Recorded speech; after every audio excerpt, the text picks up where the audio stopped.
Jadi kita umat Islam ini sebagai muslim kita harus terus-menerus menyucikan jiwa dengan ibadah, dengan tawakal, dengan bersabar, dengan terima takdir Allah dengan baik, dengan husnuzon kepada Allah. Itu cara kita menyucikan jiwa kita, menghilangkan sifat kikir bakhil dengan apa? Sedekah, infak, zakat, sedekah, ya, membersihkan diri kita, harta kita dari kotoran dengan zakat. Tapi bukan hanya seorang muslim yang dituntut untuk menyucikan jiwa, tapi juga apa? Pemimpin. Nah, maka di dalam Al-Quran banyak ayat-ayat yang menyinggung bagaimana harusnya menjadi pemimpin yang baik. Seperti misalnya dalam surat Al-Kahfi ayat 60 sampai 82.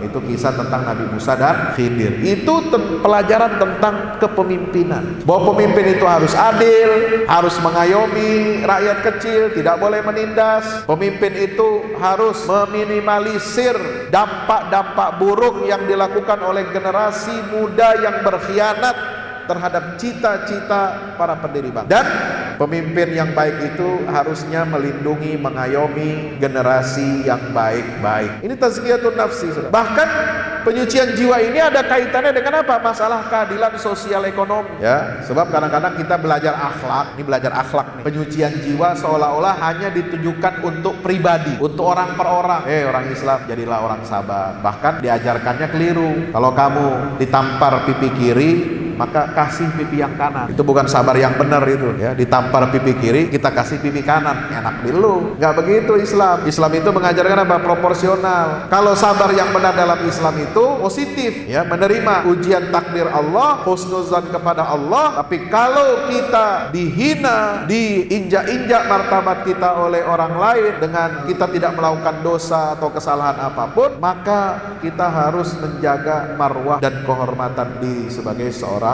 muslim.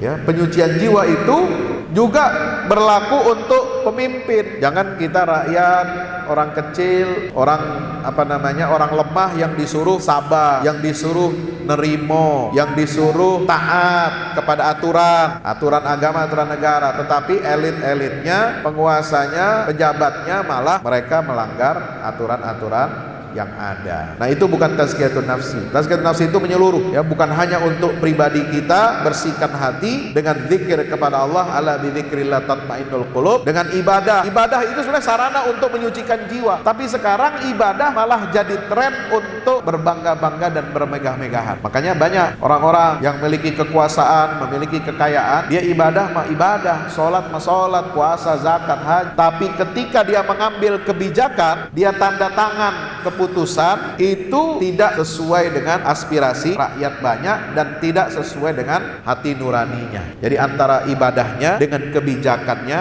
itu ada jurang, ada pemisah yang lebar. Nah, ini harus jadi perbaikan bagi kita semuanya. Bagaimana kita menghadirkan penyucian jiwa ini untuk memajukan bangsa kita. Karena tidak bisa kita akan menyelesaikan masalah-masalah bangsa kita kalau kita tidak melibatkan ruh, spirit dan nilai-nilai agama dalam kehidupan berbangsa dan bernegara.